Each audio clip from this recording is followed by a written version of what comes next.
Dr. Carole Lieberman has been studying the psychological effects of crisis since 9/11. Through her best-selling books and Emmy-winning speaking engagements, Dr. Lieberman has given some positive perspective on a not-so-positive world. So, let's chat with her about crisis fatigue now. Well, hi, Dr. Lieberman. Thank you so much for chatting with us today. I feel like you could give us some help, especially right now. I would love to.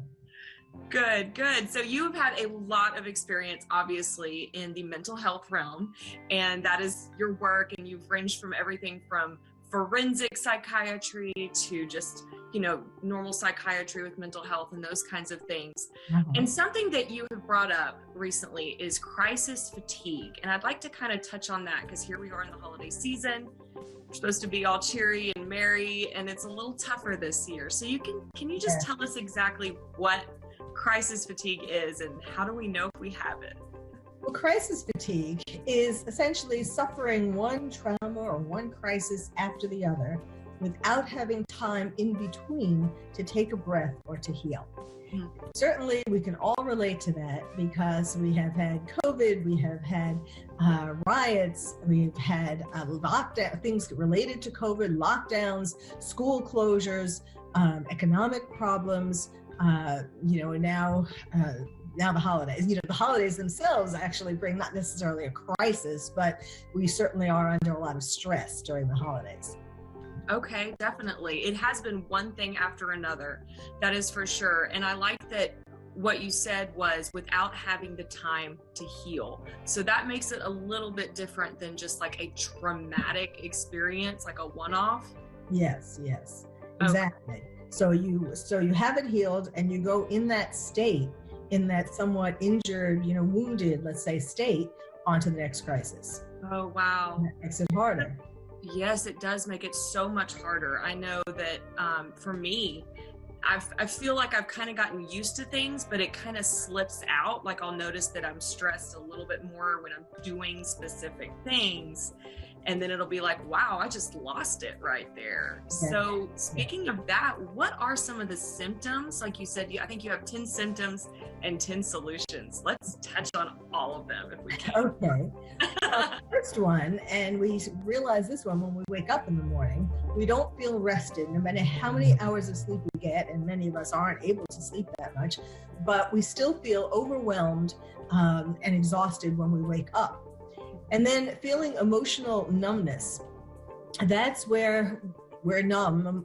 And every once in a while, though, we have these spurts of raw emotion that come through. That can be anger, it can be fear, sadness. So we're mostly in this state of numbness. And then we have these things that come out. Actually, one of them I call COVID rage. It's like road rage where people are going along and they're so on edge that the most minor thing happens and they explode. Another one is eating or sleeping too much or too little. Another one is berating yourself with feelings of failure or guilt.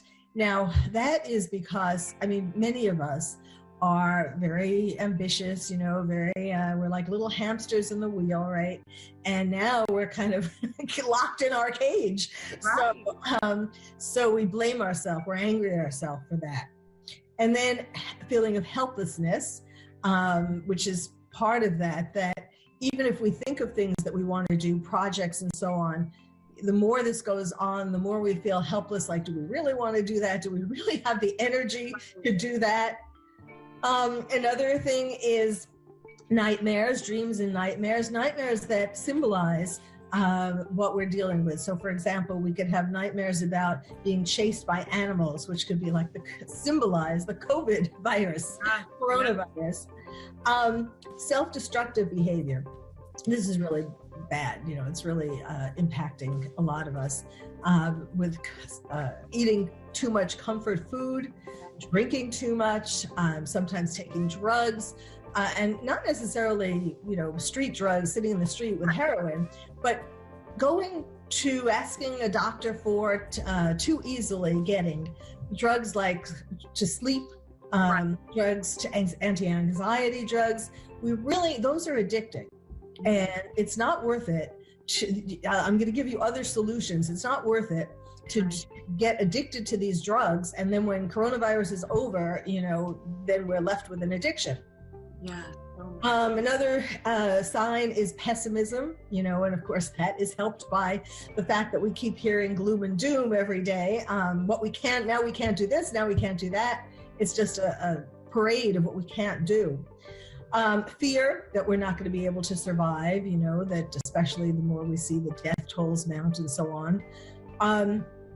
And last but not least, feeling suicidal. That of course is a lot of people are feeling like, I don't want to live if this is what it's going to be like. And since we're not able to see an end, people are thinking, well, I don't want to be stuck in this.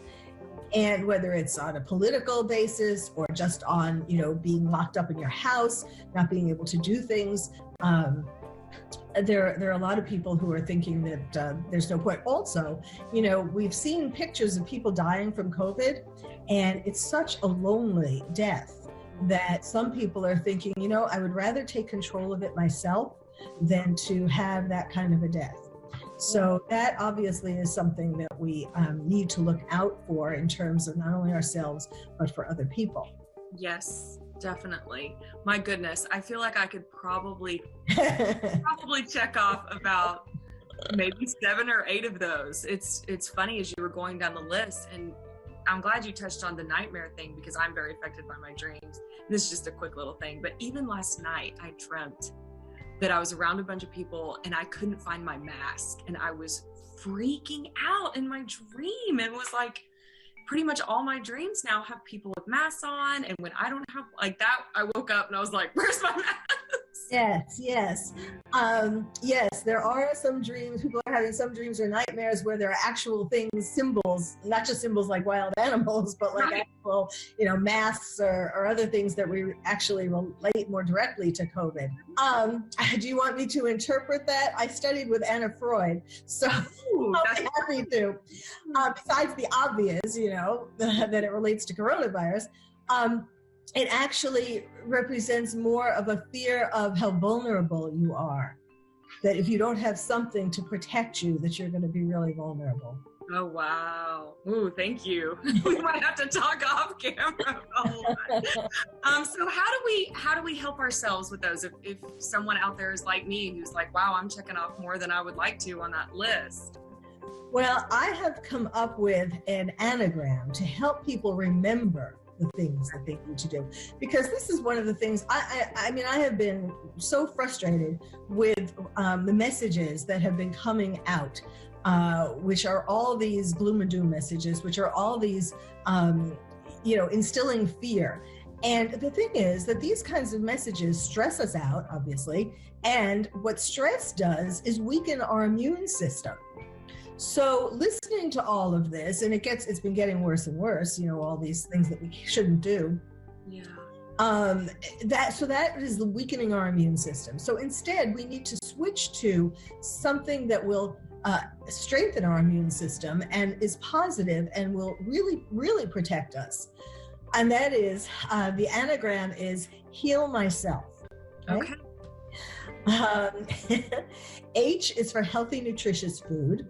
Okay. E is for exercise, anything from a walk to putting on music and dancing in your living room. Yep. A is aromatherapy. It could be aromatherapy candles or just flowers. Keep fresh flowers in your living room if you can sneak out to get them. Right. L is laughter. An hour of laughter a day. Laughter is the best medicine. It really is true.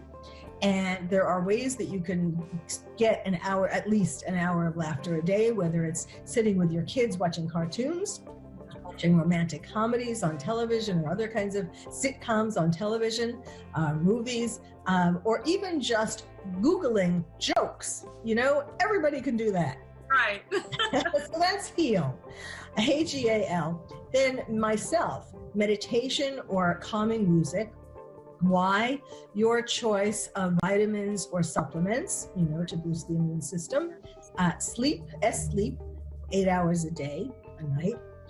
E, engage with friends and family. Now, whether you feel comfortable engaging with them in your house or with a mask or, however, 6 feet away, however, or just on Zoom or on phone. But it's very important to get social support like that. Yes. And then L, limit your intake of gloom and doom.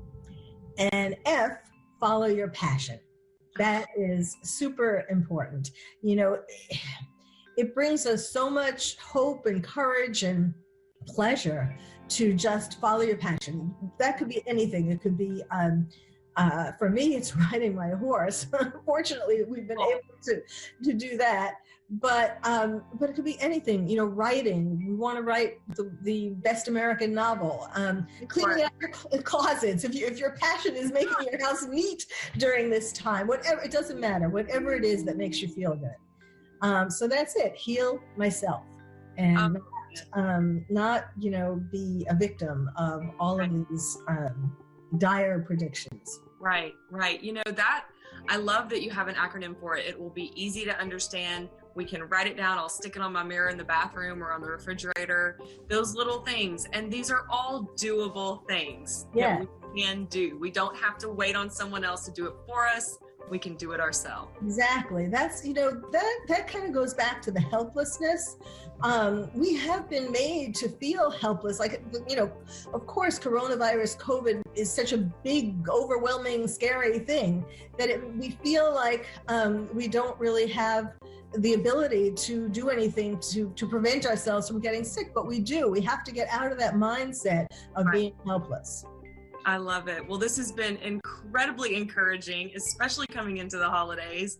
And I appreciate you researching and finding out and bringing that source of positivity and healing to others. So thank you, Dr. Lieberman, for telling us about that. Thank you so much. Taking time to center ourselves and take a deep breath. Let's just do that real quick.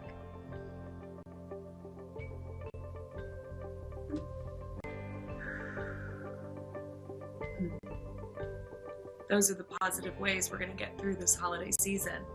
And thanks to Renee and Dr. Carole for helping us with just that.